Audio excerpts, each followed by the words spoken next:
Please, the show starts in 10, 9, 8, 7, 6, 5, 4, 3, 2, 1, go.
Good evening and welcome to SanAntonio FC FanCast. My name is Harry. Sorry, we're testing out a new system here to see how this goes here, and we're going to do the show here.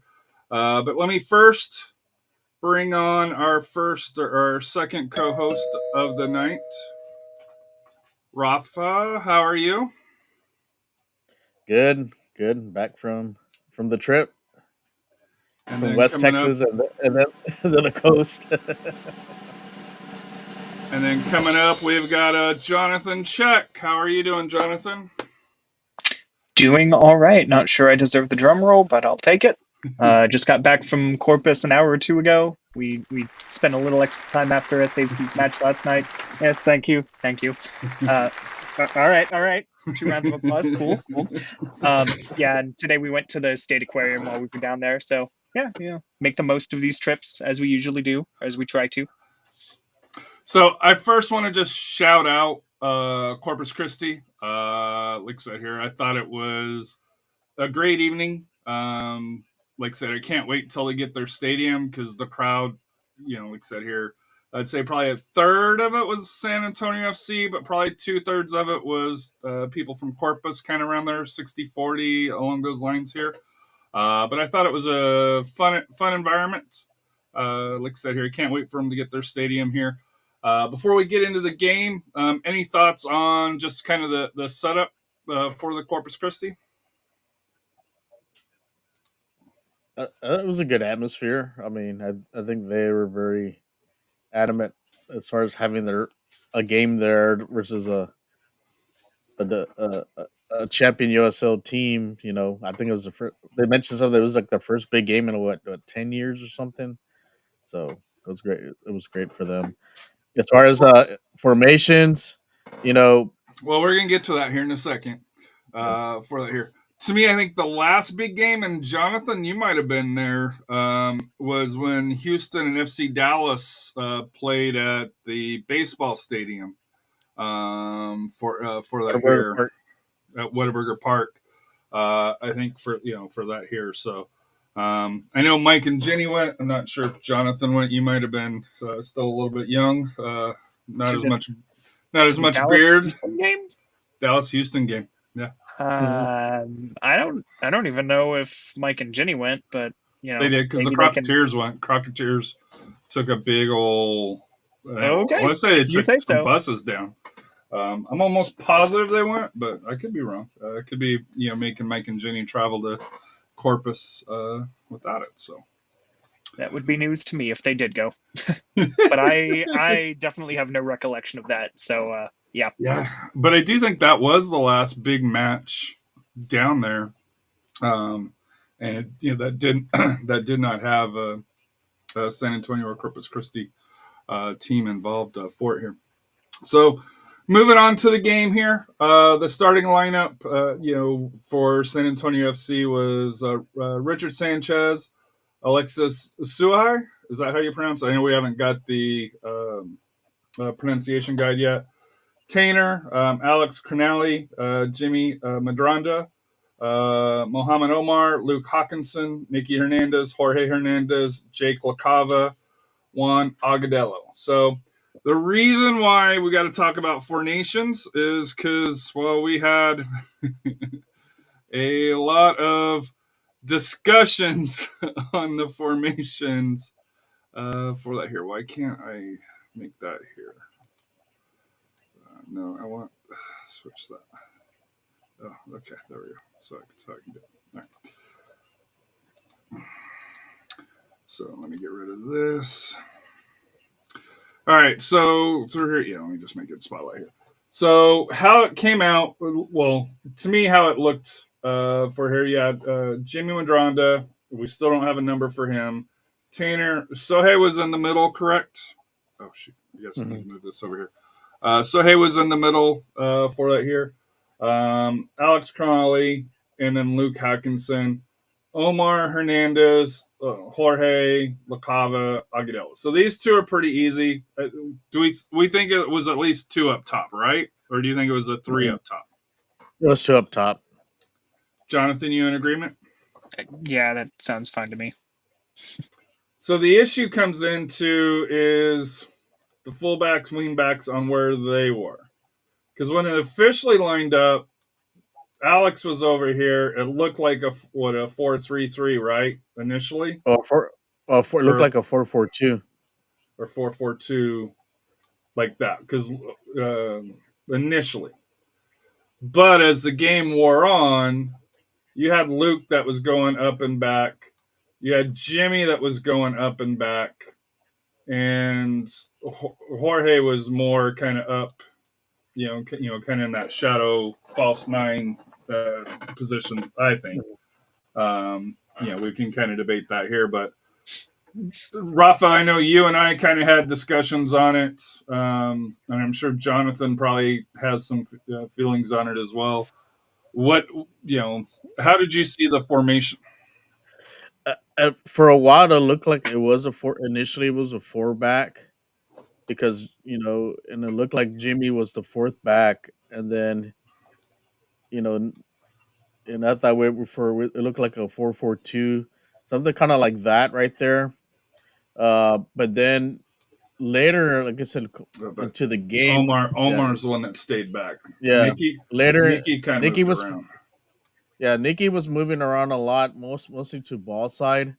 So when the game started kind of going more deeper in the first half, that's when we started seeing like Jimmy making runs on the wings, and so was Luke too. So initially it looked like a 4-back, but then we kind of like, okay, now it's looking like a 3-back, because our 3 defenders are kind of like in a little triangle for a bit, and then like I said, they're making runs from the wings and then back. But then, like I said, defensively, it looked like a 4-4-2, maybe even a 5-3-2.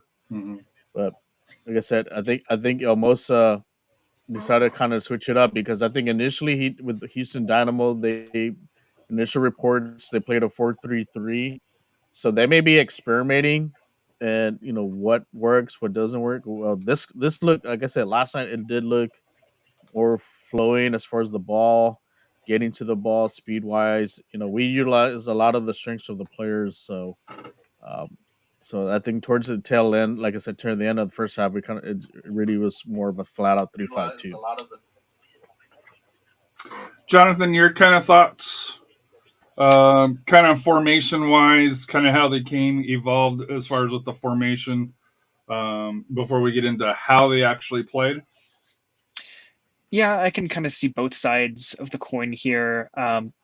This was the big question when we saw the lineup come out, is, okay, that's 3 listed center backs. How's it going to be? Looking at the way it was listed, I think I'm leaning a little more toward, even if this was just an experiment for last night, I'm leaning a little more toward 3 center backs, and then probably Madronda and Hawkinson as wing backs. And even then, with that kind of Omar in between them in that defensive midfield slot, and then you've got the 2 Hernandezes. I don't know how we're gonna name them this season. It's going to be a Nicky little and Jorge. confusing. Yeah, but Nicky obviously maybe a little more. He seems like he might be more of an attack-minded player now, rather than necessarily box to box. I don't know, but at the same time, we know Jorge is more than capable of carrying a load offensively. So, yeah, I don't necessarily get to see the finer details of these formations, and it's also a little tricky when you're closer down to the field level rather than maybe kind of sitting up. But it'll be interesting, I think, to ask Carlos Llamosa later this week, sort of if he was tinkering with things a bit in terms of the formation, because from what we understood, it seemed like those first three matches they'd been fairly consistent with their formation. I'd say maybe a little tinkering here and there, move one person from the forward line more into midfield, but as far as I recall, we had basically always seen two center backs, a left back, a right back, that traditional four-man back line. So, and we thought we saw that, or I think early on. early in the match, yeah. So, who knows what was actually going on in those first three matches? Maybe SAFC was being a little experimental, and we just never got to see it. So a message from Aguilar_210. Hello, everyone. Hello. Jonathan, Man City failed me against Madrid. Please do not let that team advance. We need Madrid out of the Champions League fast as possible. I can't say anything to Jonathan because Man City took Newcastle behind the woodshed and just beat them. I don't think Newcastle got off the bus. They let the new guy score a hat trick in 15 minutes, somewhere around there. I think it was in the span of 14 minutes, something like 14 minutes, something like that. I can't even get 15 minutes. The only positive was the draw. Madrid is back for that here. So, they beat, AJ was talking crap about how they couldn't beat some team that he's never heard of for that here. So.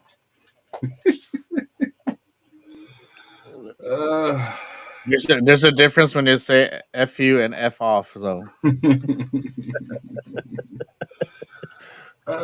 so moving into the game, hold on, let me go back to the post here. Agudelo buries the first header in from a Jorge cross for that here. The second goal was another header, but this one came from Luke Hawkinson across. And then the third goal was Diogo Pacheco. Took an error. I thought it was kind of an error on the Corpus Christi goalkeeper and converted it into for a 3-0 lead. Corpus Christi did grab one back on a nice shot from outside the box. And it ended up being 3-1. To me, kind of the big takeaways. One, it was the referee of the match. Bless his heart. He tried his best. Just dude, he was it would have been me out in the field trying to move out of the way of the players. It was that kind of referee where you could tell his feet kind of were in cement. He didn't really want to make calls. I think the ARs made more calls than he did. And then, but like I said here, the players adjusted. To me, the biggest takeaway from SanAntonio FC is the team seems faster, and maybe Jonathan and Rafa can verify that, but they can actually pass and hold possession. They pressure different than under Marcina. So it is kind of maybe Rafa can go more into the tactical side of it. There is more pressing, but it's not the pressing of 2022 where it's just all in your face across the field. Now this is one game. It's preseason. It's what was shown to us. But to me, that was the biggest difference that I saw. Rafa, we'll go to you next, and then we'll have Jonathan kind of hit cleanup on this and kind of correct both you and my commentary here. I think you saw what at the game last night. The ball flowed a lot better. There was better communication. Um, the what you mentioned about the press, it was like a very, not say limited press, but they picked and choose like opportune times, like where they when the defense was very vulnerable, where they could steal the ball.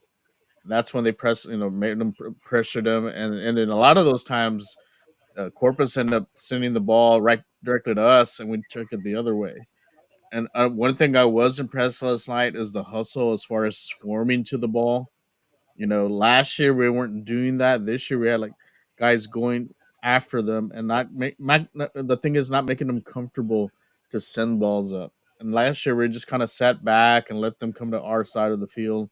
I think Yamosa's maybe watched those tapes from last year and say, you know what, we can't allow teams to get into our area. We want to keep them pinned down. We're going to pressure them. We're going to make them make mistakes and then take advantage. And not so much of a full press, but press on basically vulnerable situations. And then that's what you saw. Right? And I mean, you can tell the guys really flowed. The game flowed with them, and they controlled the possession. They weren't forced.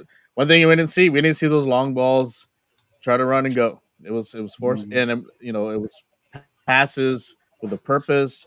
We did switch the ball to the other side, which we haven't seen in a while. Like I said, we basically stretched the field. One thing is to pretty much try to wear out their defense, look for the open holes, and take advantage. Take shots and so forth. One shot I was surprised at that shot by Mitch Tainer from that distance. So when's the last time you seen Mitchell Tainer take a shot from 30 yards out? So like I said, it's a whole different. If you haven't been, when you do maybe see it on the 22nd, you're gonna see it. Hopefully, you'll see that. You're gonna see a whole different. It was a total. I think it's a total 360 what we were doing from last year. But it was great to see, and I'll talk individual about the certain players in a bit, how they factored into this. It's interesting talking about saying this is a complete tactical change in a sense, or sort of a change of style, because um, I remember last year something Alan Marcina said is they were kind of changing their style, and the phrase he used was provoking pressure to penetrate. And I kind of interpreted that as sort of trying to wear out the defense. So it's interesting that you're saying it's very different, and yet it sounds a lot like what SAFC said it was going to do last season. Obviously, it didn't exactly pan out as nicely. Um, but going back to kind of the way Harry described it, it reminded me of a couple things that I've heard from interviews with SAFC. First of all, on last Thursday, when I talked to Mitchell Tainer, one of the things he mentioned was he felt like the team was really good at sort of passing, moving the ball around, and by extension, sort of moving around their opponents, in a sense, kind of discombobulating the team that they're trying to get through, attack and all that. So that kind of showed true. Um, but at the same time, it's kind of interesting because Carlos Llamosa has talked about wanting sort of a hardworking team, a team that does press, as he said, from the top all the way to the bottom, which was interesting to me. And I even kind of pointed this out back in December when he mentioned this, when he was announced as the head coach. That sounded a lot like what SAFC was going to do. So it's going to be interesting to see how it actually plays out differently from what we've seen over the previous 5 seasons. Yeah, I think for me,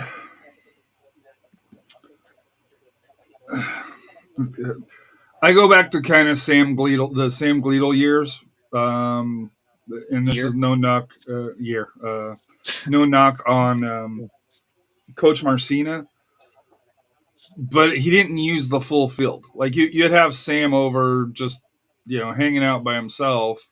You'd have and he knew it seemed like he knew he wasn't getting the ball. Where this time here, they were pinging balls. They'd go back, ping it over to Luke, who would be wide open. He'd move it up, and they'd work from there. If it didn't work, they'd kind of go back and move it over to Jimmy and try to go up from there. So you could kind of see, I think the biggest difference to me for this team, instead of going up and over or being very direct, this team's going to be working up the sides. And I don't know if it was just maybe due to the makeup of the field, makeup of the opposition.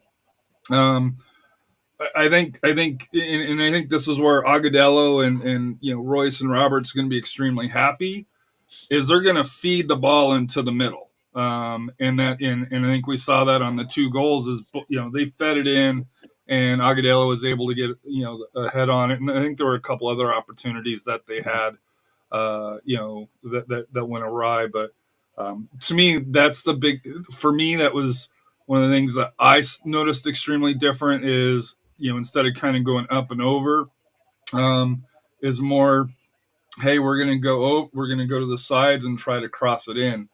We'll see how that works against a taller team, because Corpus wasn't that tall. There was some talent on the Corpus roster. Don't get me wrong. There's a couple of players I really liked, but we'll see this week going against El Paso. And of course, the game plan may be totally different than what we're talking about today. But to me, that was the other big adjustment is how SanAntonio attacks offensively compared to what we did, what we were doing. And I'm going to be interested to kind of see, and I'll feed this to you, Rafa, how Jorge kind of fits into this, as far as, because a lot of his assists came off of his creativity. And he's still going to have that, but if let's say they're going over to the wings and kind of crossing in, how does that maybe change his abilities in the middle? Well, that's going to leave a lot. If you saw, he had a lot of space open in the middle, and especially around the 18, if that ball's sent to him, and that's when I kind of noted that too, that there were some opportunities. He should have taken some shots from distance, and he had the space because he was on that his side where his left foot can do a lot of the damage. But early on, you can see he was, he wasn't really much the focal point of the offense, even though they were trying to get him the ball. I think maybe that's the game plan that Yamosa wants to do. Is they know that teams are going to target Jorge, so let's say, hey, let's spread it out, spread the wealth, and then maybe, like I said, let's free him up so when he does get the ball, that way he can distribute to La Cava or Agudelo or Pacheco. It's going to give him more space, because even last year you saw he was basically swarmed a lot. He was getting double teamed. He had a lot of tension and he really couldn't maneuver much around. Here, like I said, you're spreading the field out a bit, but you're freeing him up, and you saw that last night. So I think Jorge is going to benefit out of this. And even after the end, because we talked to him a little bit, you can see that he had a smile on his face. I think he really enjoyed playing that in that game. He was like excited, and I think even the players too, you can sense that little excitement on them, as far as I think they have a direction on what they need to do, because last year, and Jonathan, like you mentioned, we're supposed to have played early on possession, and then we went back to our old ways. I think this year, like I said, you can tell they have a sense of direction. They know what they need to be doing, and they're doing it right. And one thing I was very impressed, if you saw kind of the little things, the runs, the overlaps, those through balls, but also the passing inside the 18. We didn't have that last year as far as creativity. This year, you can tell, right? They're gaining the balls into those dangerous areas to try to take shots and so forth.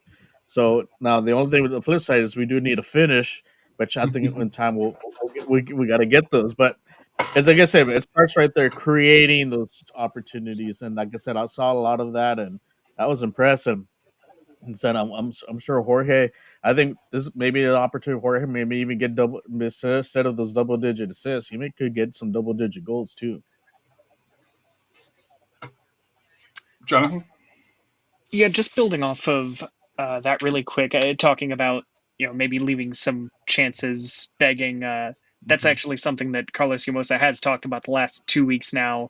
Is mentioning, and this past week he even said, defensively we're where we want to be. And I think once SAFC kind of settled into that match last night, you did see that they did look more solid. Actually thought they were maybe a little slow to start, but settled in more defensively as the match wore on, and potentially with like we alluded to, a formation change. But yeah, offensively, he still feels like the team, while they are controlling matches, are not necessarily always being as ruthless and creating and scoring as many opportunities as they could. And I think you also saw that a little last night, where honestly, for the first 20, 30 minutes, you saw the better chances going to Corpus. They were getting through more often. They had a shot that went off the crossbar, whereas SAFC a lot of times would find, if they could even get a cross in, it would be, headed out. It would, the defense would take care of it for Corpus Christi. And then eventually SAFC started to find those openings, started to break through. Agudelo gets the 2 goals toward the end of the first half.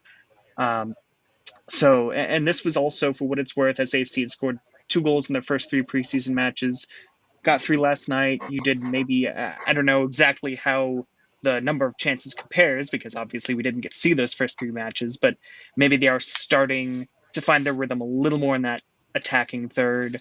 We'll see how it compares to next week, since obviously we're going to get to see 2 preseason matches in a row finally. So then moving on to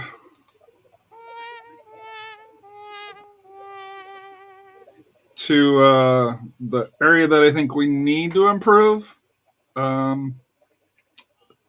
still think goalkeeper's the weakest part of this team. Jonathan shaking his head, disagrees maybe? No, not really. I mean, it's I don't want to say it's weird, but it makes sense. But it's one of those where it's like, well, yeah, when you only have one signed goalkeeper at the moment, because who knows when Joey Petruni is going to be showing up. There were some who may or may not have been there. We don't know. Yeah, there were whispers of it. I mean, it wasn't him. It wasn't him. It was not him. Okay. Because I know there was some whispers. There's the rumors going around saying that's Joey, and I was like, I don't know. I think that was a trialist goalkeeper from St. Mary's. I think he's from. Okay. The one that they named. That was him. Yeah. But he wasn't that bad, He held his own. With Sanchez, he made some great saves. Like I said, he did make some great saves, but there was times, and you saw that he was caught off his line. And granted, yeah, it is Corpus. Like I said, if it's a USL team, maybe some of those do go in. So that's an area that he's got. Got me concerned. Him being off his line. If you're gonna go off your line, you better go commit to it and get that ball, not go and then run back, and then they're gonna try to. And someone in the USL will flip it over and score it in. So that's the only concern I have there. But overall, like I said, he was able to snatch a lot of the corner kicks. He did make some great saves. He was there on the ball, hands wise, great. But my concern was him just being off his line a lot, and that's something that they're gonna have to address and correct and say, you can't be much of a risk taker. If you're gonna commit to that. I still think they're gonna sign somebody. They're gonna have to sign somebody because you can't trust a trialist. We did that a couple of years ago. He didn't get to play. And he did get, except for one game that we got lucky that we ended up winning. But, I think they have somebody on the radar, especially now that MLS is about to start this week. They may, like I said, I think they'll get somebody on loan that maybe needs some more time, and they'll probably end up being our number one going into the season. Here's the problem, though, is, I mean, you can say SAFC needs reinforcements at goalkeeper all you want, but Sanchez has been number one. Well, no, not that. You've had Sanchez starting these first 4 matches. I mean, at this point, do you bring someone in, maybe give him these last 2 preseason matches to get him some chemistry with that team? But at this point, I almost feel like it's too late, at least, to change the goalkeeper that you start the regular season with. I mean, you could maybe bring a guy in, give him a few weeks to gel, and then switch to him. But as far as someone other than Sanchez starting on March 8th, I don't see it being anyone else. We've done it before, and that was Dane Sinclair. I don't know how late in preseason they got him. Though. He came pretty late. For what it's worth, though, and I will check it. That was the 2020 season. So Mhm. I think Cardoni started the first match, actually. Mm-hmm. I don't even know if they had St. Clair. I think they did, but Cardoni started that first match, and then 2020 we had 2-3 months off, and then when they came back, St. Clair got, I think, 5 matches. So yeah, I mean, you can bring that person in, but it doesn't mean they're going to be starting straight away. I think this is the week that if they're gonna bring in a goalkeeper, it's gonna be this week, It because has to that be. gives them 2 weeks. Because I think if you go past this week, then yeah, I do think then you run More into likely Sanchez. Yeah, if they don't get somebody this week, then more likely Sanchez is your starter, and I then but honestly, I but already you think do if end we're up there. signing some. Yeah, you do end up signing someone as a quality. You do need a quality backup until I Joey arrives. But Joey, like I said, Joey's going to be the number 3 anyways because it's going to take him. For me personally, he's going to be the future. He is going to be goalkeeper number 1 either next year or in 2 years, depending on how he develops. Like I said, Sanchez, I think is just a kind of holding his place for him to learn the system and all that, and then eventually Joey's going to end up taking over. Because Sanchez is also, like I said, he's got a few years left. It buys Joey time to kind of develop, learn from La Madrid, and even though he's already familiar with him, still kind of build upon that. And like I said, more likely he is going to end up being like our number 1. Kind of the same situation like Cardoni too. So all right, that's our alarm. We gotta finish up on this topic before we move to the next one here. So, final thoughts on SAFC and Corpus. Mine, I hope it's something that we do every year where we go down to Corpus. Number one, as long as Corpus is a League Two team, being able to have the San Antonio fans come down, buy tickets. A lot of us bought merchandise for Corpus. You and I kind of made mention that we were kind of surprised they didn't charge a little bit for parking as well. Along those lines here. Um, like if they charged $5, that goes a long ways for division, for a League Two team, for that here. So to me, I hope San Antonio FC and Corpus, continue this preseason match. And it's open because I thought it was a fun night. It's 2.5 hours. I know a few of us stayed overnight. A few of us went out, enjoyed some food and beverages, in Corpus. But if it's something that we knew that was going to happen on an annual basis, for that here. Your final thoughts, Rafa, and then your final thoughts, Jonathan. just like I said, it was a great game, great atmosphere. Good luck to Corpus on their season coming up. I can tell you this: as far as player wise, I was really impressed by Nicky Hernandez. He was all over the place. He just had I don't know. You can tell that he's really motivated about this season. He's really focused, and I would not be surprised he ends up becoming one of those the breakout player of the year for SAFC. You can tell he really influenced a lot of that game, and also our winger, like I said, he did a great job too. So I'm looking forward to see what's next. Yeah, for Corpus, just nice to see what they're already building at the League Two level. Curious to see and excited to see, I guess, because of the foundation they already have, how they're able to take that step up into League One in the next couple of years. Hopefully, you could conceivably see, I don't know if SAFC would open the stadium, but they might get to, if this becomes a partnership, you could see SAFC playing in that stadium as one of the first few matches, maybe even the very first match, if they really want to drum up some excitement, bring in that team from a higher league again, hype it up, say, hey, these were the champions from a few years ago. That would be really interesting. Hopefully they are actually able to build the stadium when they would like to. As we know, that does not always necessarily happen. RGV. Sorry, Edson.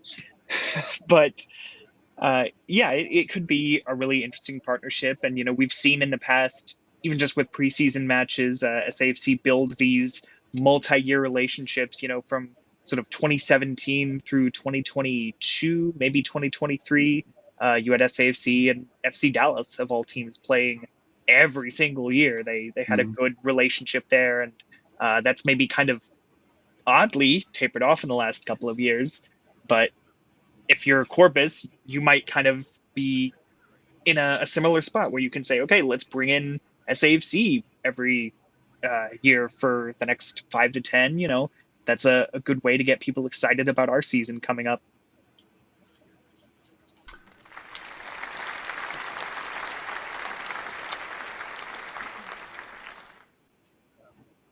So moving to the next topic here, SAFC released the 2025 promo nights. Home opener is the 3-2-1, basically $3 hot dogs, $2 sodas, $1 beer, and fireworks.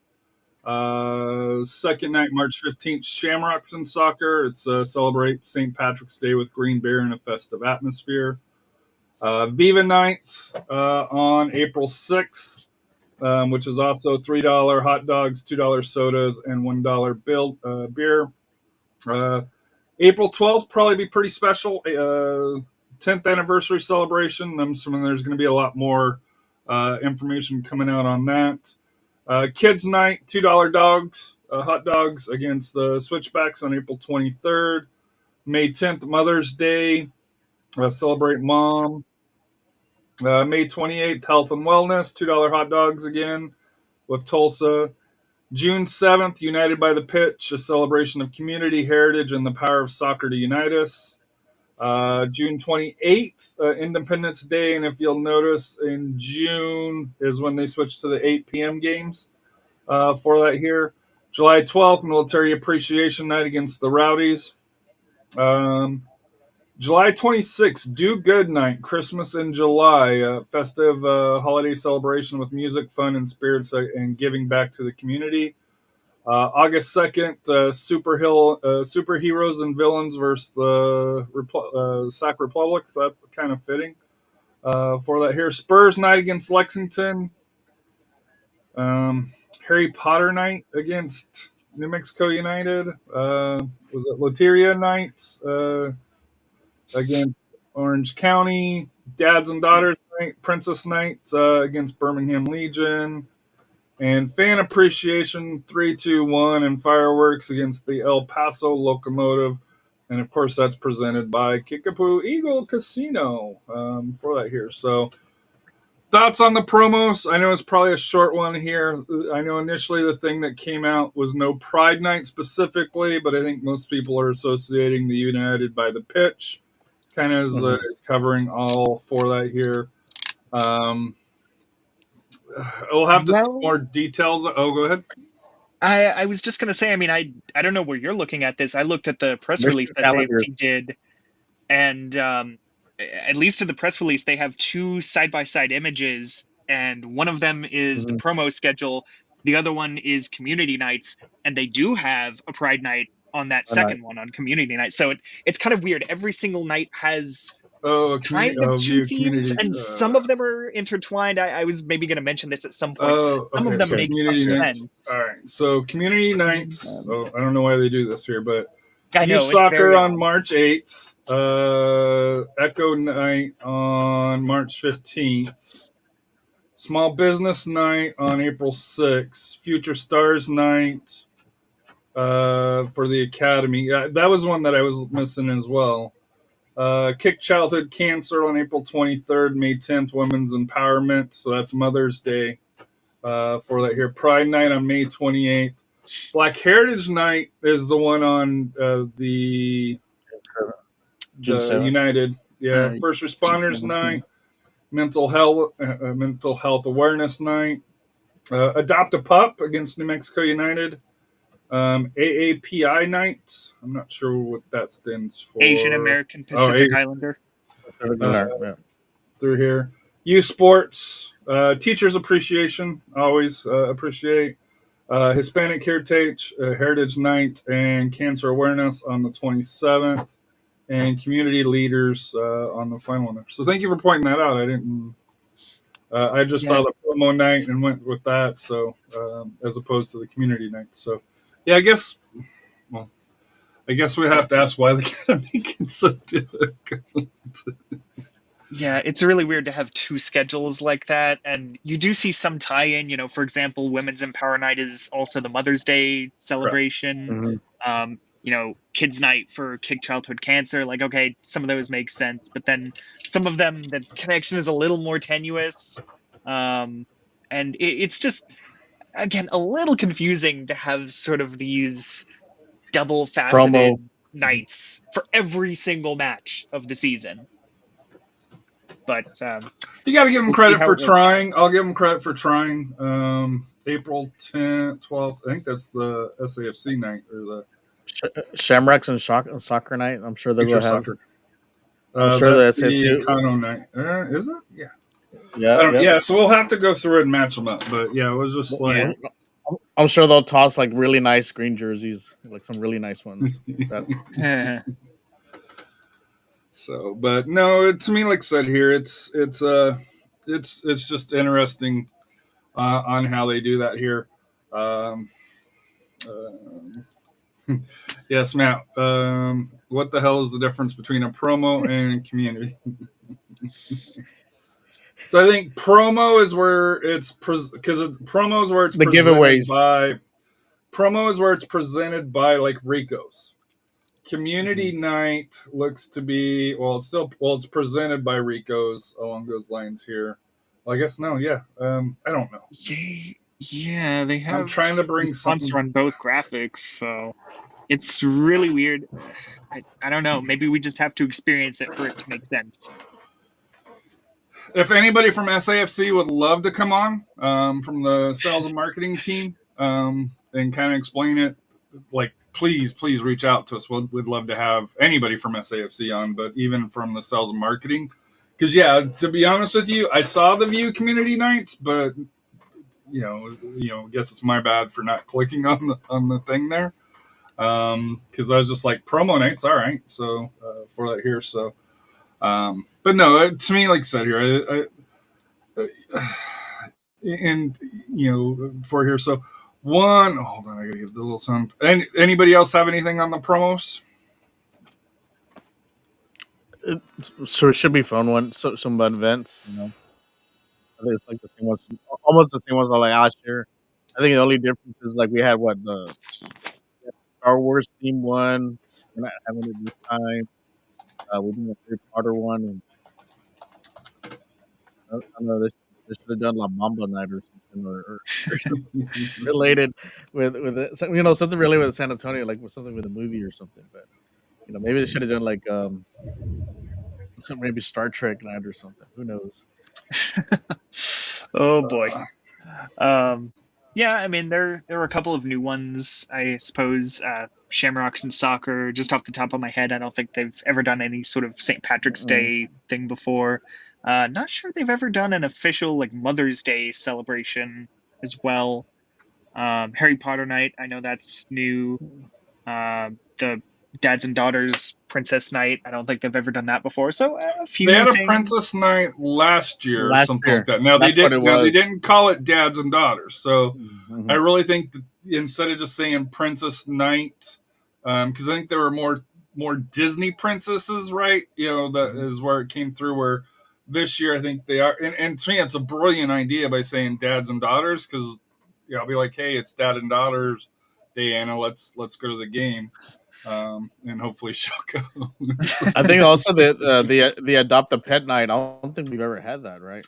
I thought they might have done something like that last night or last year, or but it something wasn't like necessarily official. I thought it was Bring Your Dog. No, was it Bring Your? No, yeah, it was a dog. They had something with the dogs that was out.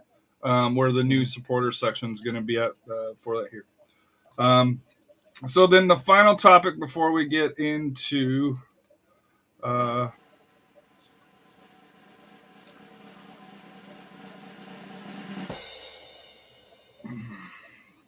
Before we get into it is... Hold on, this is a lot more work on my side with this.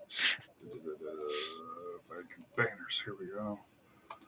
USL announced, I got to remember to hit the transition, to announce that they are going to go, or they're going to create a Division One league of 12 to 14 teams.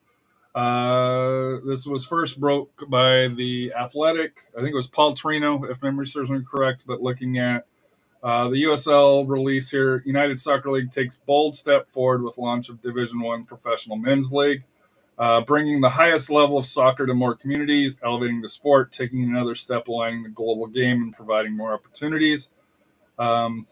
The goal is in 27-28 to have this here, and Alex Papadakis. Today is a defining moment for the USL and future of U.S. soccer. Creating a Division One league is a bold step forward, expanding access to top-tier competition, deepening the connection between our communities, and taking other steps in aligning with the structure of the global game. By uniting people through soccer and bringing Division One to more cities, we're not just growing the sports, we're creating lasting opportunities with building more sustainable and vibrant soccer system here. And it goes on to say, division is defined by sanctioning standards for that here representing the next evolution in the path. Doesn't list names of who the 12 to 14 teams would be. I will start with my pros and cons on it. And to me, the biggest con is how it was rolled out by saying that this is something to compete with MLS. Yes, going to Division One is the same level as MLS, but no matter how much we would like to say, USL is not at MLS level. It's not. So to me, the reason why USL is doing this is kind of two major reasons. One, USL's, in my opinion, and I don't know if Rafa and Jonathan may disagree, I think USL is probably top 5 to 7, maybe 8 league in CONCACAF, in the entire region right now. But yet they don't have the ability to go to CONCACAF Champions League or CONCACAF Champions, that because they're a Division II league. So they don't have that opportunity. And don't tell me, hey, they can go to Open Cup. Open Cup's one slot. It's heavily slated towards MLS. Can they? Yes. But, that's like saying, an amateur team can go to CONCACAF Champions League. It's just the odds against it are stacked. The other big reason why I think that's important is because the Canadian Premier League, which is considered a Division One league in Canada, gets 2 spots plus the open their version of the Open Cup there, so they get the opportunity at 3 slots. So I think number one, that's why USL is looking to do this. Is one, to be able to do that, to be able to, let's say, have Sac Republic or let's say SanAntonio as an example, being able to host a Liga MX team or a team from Central America or CONCACAF or the islands, or an MLS team in CONCACAF Champions League, even if it's I don't know if they still have the conference tournament. I don't know if I don't keep up with it that much. But to me, that's number one. Number two, and this is the one where I think is probably most important, is in United States Soccer Federation and the Professional Council. They have 17 voting blocks. MLS controls 9 of them. USL right now has 2. NWSL has 4.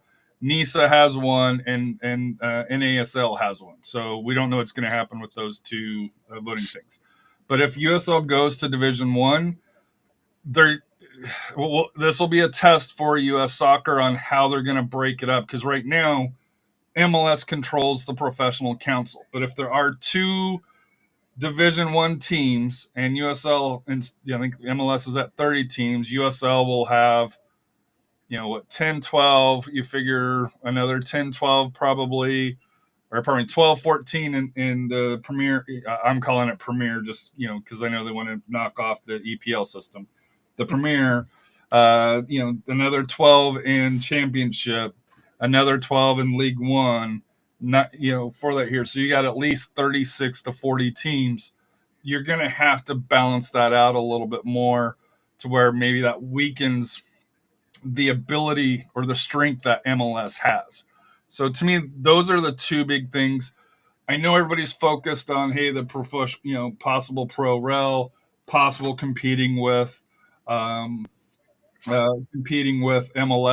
If that's what the league's focused on, that's going to be the big con because they're not going to win that fight. They're not. We'll go with you, Jonathan, and then you follow up with you, Rafa, because I know you have a lot more dealing with Mexico and what's going on down there and how things that impact with that.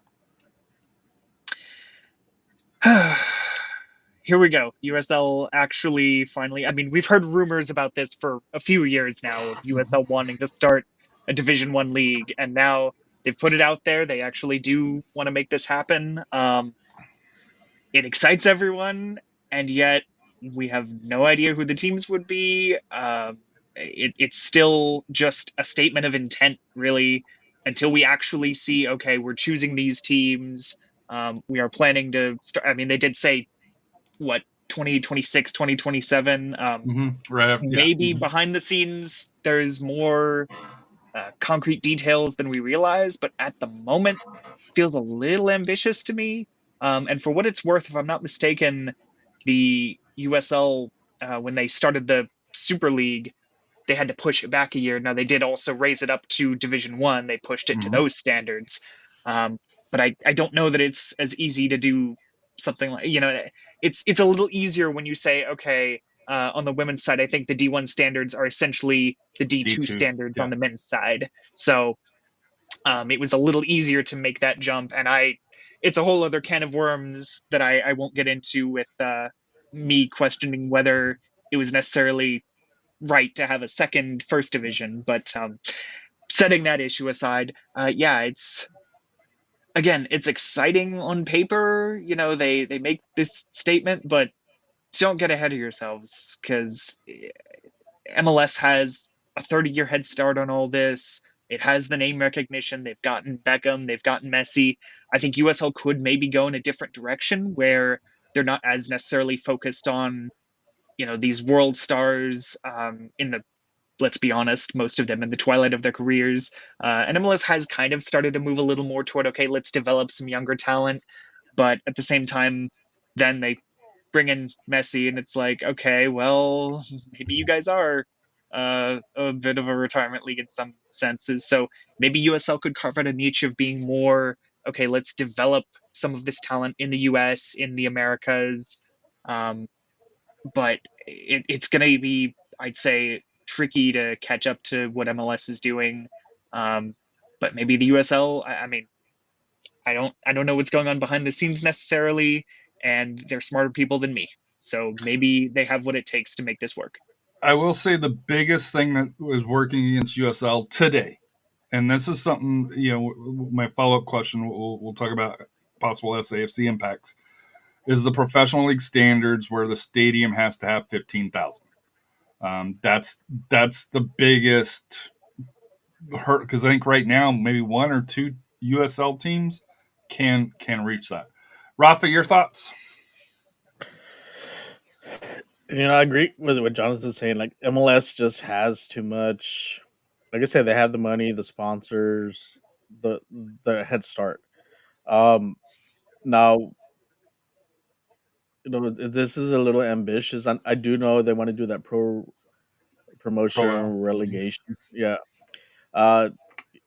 There's some factors also going to come in. Like, for example, MLS had mentioned about starting the FIFA calendar. Will USL Premier? I guess I'll call it the USL Premier League. Do the same thing. I think they will. Yes. And, another factor. I think maybe on the positive, how MLS has difficulty selling players to Europe. Everyone has to agree. You really don't have the case here with USL, so maybe that's an alternative. Say, hey, we can develop players here and we could sell you to Europe. You don't have to wait for all the other teams to vote on it. And also I think the big factor is the Darren Garber factor. I think people are kind of fed up with him already, and maybe this is an alternative. So, hey, who's to say? Maybe some of these MLS teams jump ship and come to USL, kind of like the NFL USL type of thing back in the 80s. I'm just saying that it's going to succeed. I think right now they should just kind of stick to what they have right now. Create maybe that Premier League, but can you really call it Division One? That's not necessarily But it's because you just division. don't have. It's division. To me, the reason why that Division One sanctioning is important is Mhm. just like I said. It's about the power within U.S. soccer and the ability to get those bids, for CONCACAF. Because let's be honest, that's where that's for a league of the quality of USL. And Rafa, maybe you can. Am I off base for saying, hey, it's a top 5 to 7 league in the CONCACAF region? I guess you can say like Liga MX and MLS. Those are your top two. Costa Rica. USL, no. US. I think USL and the Canadian Premier League is a little are a little bit higher than the Costa Rican league because there's only one People team say that really, Honduras is pretty good as well. nah, Uh, that you know but like USL you only Championship to me is night and day different than the CPL, they're the Canadian Premier League. yeah, but they're like I said, USL Championship is just as good as some of those Central American leagues. Now there may be in part also a little step down for the Liga Max's second division, which like I said they're gonna actually do a pro reg starting 2026. But if I'm USL, if the whole point's about getting to Champions League, maybe I want to go a different route. And one of the things I kind of jump on the league, especially on Liga MX, is like, why are we playing CONCACAF Champions League? Where we need to be playing is Copa Libertadores or Copa But if you can't get Sudamerica. into Champions League, you're not going to get into a league in South America. Well, I mean, the thing is, money talks. If the South American countries have access to come to the United States and play, if you bring, I'll tell you this: if you bring Boca Juniors here, that game's a sellout. You bring But you're Palmeiras. not bringing them to Toyota Field. That would go to Q2 Well, or the Alamo Dome. I'm just saying. Well, that's the thing. If USL wants to generate money, Mm-hmm. if you build the stadiums, if you bring those teams, now you start generating some interest. That's one of the mistakes also MLS has done is not having some of their teams play down there to to really kind of promote the league a little bit more. They, kind of not saying as far as a global status, but still get recognized and all that. Play tougher competition. That way, your players get more exposure because they're, because some of those European clubs are always scouting those tournaments. And that's why you see all those players head out over there to Europe. But I don't know about the as far as the USL trying to, it is ambitious. I mean, good luck to them. If it happens, it happens. Great. For us, if we do get I guess, Premier League team, I know there's gonna have to be some changes. I know prices are gonna go up, and then we're gonna have to add more seats to the stadium. So there's gonna be, some So repercussions because of that. here's the question, and I want to get this in because we're already almost at an hour.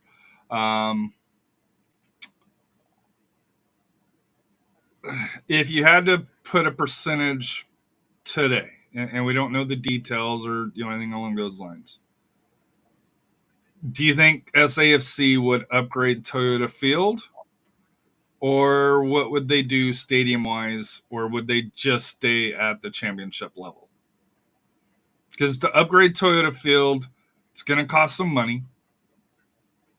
Talking with James, when it was originally built, it was built to where it could go up in an off season ish for that here, depending on weather and stuff. You could do it kind of in different sections for that here, because all it is, the infrastructure is still there now. Whether it's up to code for today's standards and all that other stuff, that's something that they'll have to look into.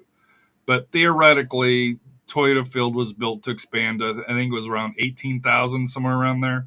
So which would be over the amount for that here. But to me, with the Spurs trying to build a new basketball arena downtown, they're talking about building new stadiums downtown. The baseball one's going to be too small because it's about 6,000, so that wouldn't be it. the Spurs own land, over at the rim. So to me, the question is what do we think the Spurs have and let's be honest, Spurs Sports and Entertainment have the appetite to pay the money to be able to go to the Premier League, USL Premier League that we're calling it. Who knows what USL Div One. Do we think SAFC would do it? I think they might, especially what happened with the whole MLS fiasco that we got basically lied to. I mean, now you have competition between us and Austin as far as D1 soccer. But it also trickles down to this because you also have to include academies too. Now you can say your academy players, your youth players, hey, come play. We're Division One. You don't have to go to Austin, travel all the way to up 35 to Austin to play with an academy team. You can stay here. And we could give you a pathway to get to Europe or to South America. So that's another factor that might come into play. The Spurs can maybe even jump on that if they want to. It's like I said, it's gonna be. I know it's ambitious for them, and like I said, I can see the Spurs maybe try to do it after all the fiasco. With all this thing, might as well just create Superliga. I mean, give Florentino a call. Get advice from him. He's got the blueprint already. So, but I think if SAFC, San Antonio Sports Entertainment have ambitions to have a D1 soccer team here, I think they would try to take full advantage of it because it's all, like I said, it's all going to trickle down all the way to your youth player, and that's going to be a benefit for the community. Jonathan? See, I knew as soon as Division One was mentioned, everyone was going to say, "Oh, well, SAFC wanted to go MLS, right? Well, here's their chance to be part of a first division." But as you alluded to, Harry, it's about 10 years on. The circumstances are different now. I mean, you look at what the Spurs had back then. The main team, San Antonio Spurs, were admittedly they'd won a championship in 2014, but you could see, things were maybe starting to settle back down a bit. And so maybe they saw, okay, the push for MLS, this can be something we can do to add another first division, major league team, if you consider MLS major league, to our portfolio. 10 years on, the Spurs, they're on the up. Okay, you've got a generational talent in Victor Wembanyama. You've got a new stadium that you're trying to get going. I don't really think SAFC being a Division One soccer team is nearly as much of a priority as it would have been a decade ago. The circumstances have just changed so much, and so I don't think you can assume that because SAFC initially wanted to go MLS, that they're automatically going to want to go Division One. I'm sure USL will try and court them. I'm sure USL is hoping they will join because I feel like we tick a lot of the boxes they would like. We've got an expandable stadium. We've got the metro area and all that. But whether Spurs Sports and Entertainment has that ambition at the moment, I don't know that it's the same as it was a decade ago. And so don't think that it's the same. Here's my counter to that. The Spurs were going to pay, 250, 300 million to get into top flight football? You figure upgrades to Toyota Field, probably 50 million? And here's the thing is, if you're in the top flight, just the additional marketing that comes with that. So let's say it costs, because let's just be honest with you. If you go D1, the cost of the rosters is going to go up as well. We know there's going to be the cost of the fans. To me, if you're SAFC and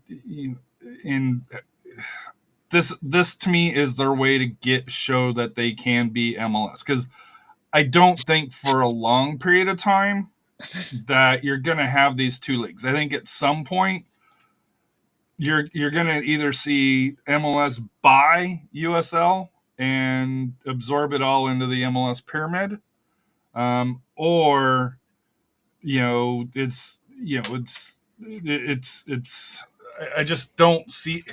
I don't see how they can have two Division One league teams that are high quality for a long period of time. I'll have to think it out. But we're already at 1:05 for that here, and I know Royce is trying to have us keep it a little bit shorter here. So we're going to do final thoughts here.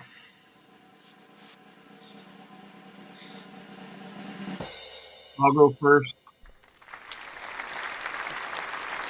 And hats off to the SanAntonio FC players, coaching staff for coming over to the fans that traveled down to to Corpus Christi last night. What was funny is me and Matt were sitting on the fence, and I was like, "Here comes a test," and he's like, "What do you mean?" I was like, "Do the players come over for that?" Because there was quite a few of us that came down. And Matt's like, not to call out Matt. Matt was like, I don't think that they will. It's a preseason. Why are they going to come over? They did. And even Coach Lamosa came over. I know you got to talk to, I think you talked to him briefly for a second there, Rafa. I know AJ got to, shake Nicky Hernandez's hand, who I think is going to be his favorite player this year for that here. So I got to say hello to Mitch. Always great to see Mitch Tainer. Just like I said, it was awesome. It was something. SAFC, and I don't know if Rafa is going to go into this or we're going to save this for Matt. On the surface, it seems like that they are and have listened to the feedback from the fans from last year, where the club is more fan friendly.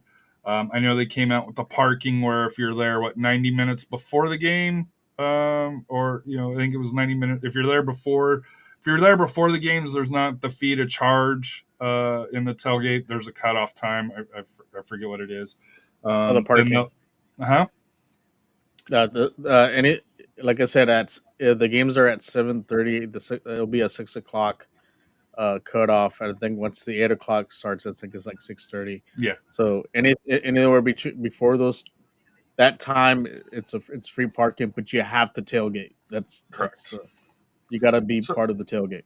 So, which to me is a good happy medium. Because because to me, I would get there right when the lot opens and have to pay the 18 and change, for that here. And I did it, grumbled through with it, but because I liked it, but unfortunately, it means lot 3 is probably going to be a little bit more fuller this year because people will get there earlier for that here. So, to me, like I said here, kudos to SAFC. You guys are stepping up, which is what we asked for. And at least so far, you have, whether Rafa or Matt want to go into kind of the details of the supporters, or we'll wait when Matt can come on for that because I know Matt had a family thing. That way they can go over that in a lot more detail. We'll go to you, Jonathan, your final thought, and then also for you, anything that's media-wise that you're going to be looking out for this week or something that we need to be aware of? Yeah, so final thought, I'll just say it's nice to have some actual, not footage, but viewing of SAFC that we can talk about. We can analyze, okay, here's what we're seeing this year, rather than just, like I alluded to last week when Rafa kind of asked me about it. I'm like, well, yeah, they're always going to say positive things in preseason. It's always going to be, we're so happy to be here and yada, yada, yada. We've heard it before. Some years you hear that in the preseason and then everything goes up in flames as soon as the actual regular season starts. So I think from what we saw last night on Saturday night against Corpus Christi, it mostly backs up the positivity we've heard. Now, of course, take it with a grain of salt. It's against a League Two side, and who knows how many, where they're getting their players from exactly, because they primarily will rely on those college guys in the off season. But at the same time, SAFC likes to say, I asked Carlos Humosa what kind of value there might be in playing some of those, college and semi-professional teams, and he kind of shrugged it off. He was like, well, it doesn't really matter who we play. I'm just concerned about how we're doing, how we're preparing in preseason, how we're taking to the principles and, the game plan. So the opposition doesn't really matter in preseason for him, at least from what he said. So again, take it with a grain of salt, but I think it was positive. And as far as anything I might have, first of all, for those who have not seen the weather, looks like SanAntonio is going to be getting a nice cold front coming in this week. So as cold as it was last Thursday, which scared pretty much all the other media away, it's going to be even colder this week. So I'm looking forward to Thursday. That's going to be great.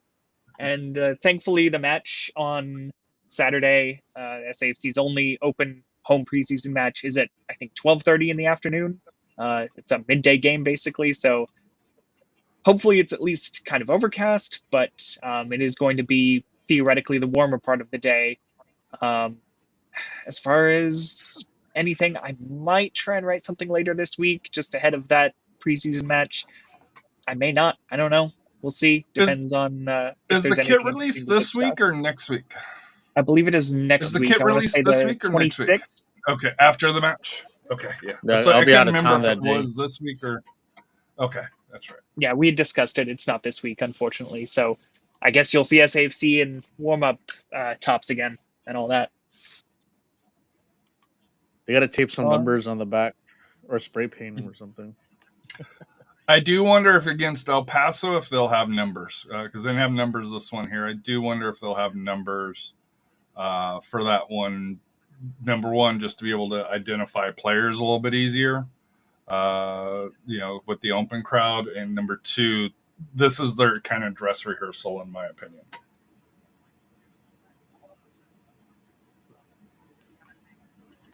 Rafa, your final thought? Just like I said, great showing from the guys yesterday. Also great having the crowd out there. Fun experience on that. So looking forward to, like I said, the home opener.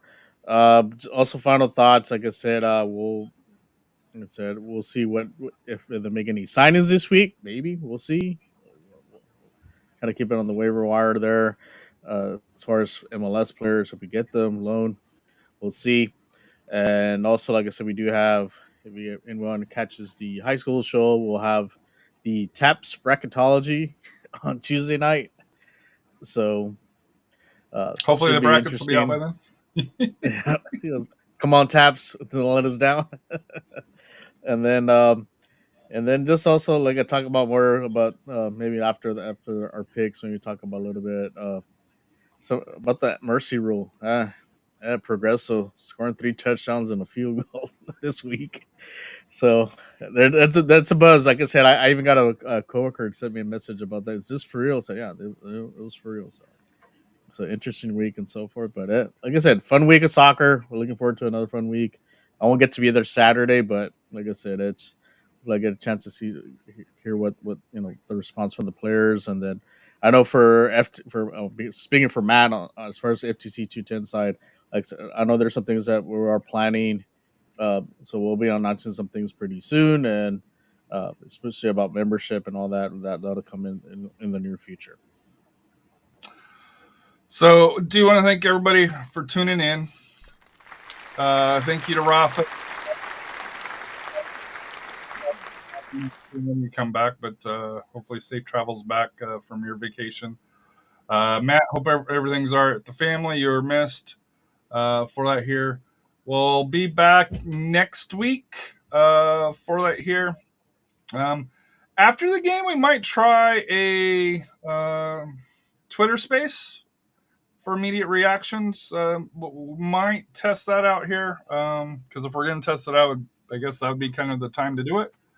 Preseason, see if we work it out. Hopefully the bugs on this weren't too bad. I know it's a little bit more cumbersome for me to kind of move things over, but a little bit more flexibility, but it has a little bit more cool things for that here. But What's life without goals? Jonathan's like, please get us out of here. And I don't want to get in trouble by Royce by saying, hey, we need to get out of here. And then 15 minutes later, Harry's still talking. But what's Yeah, he's life on without vacation. goals?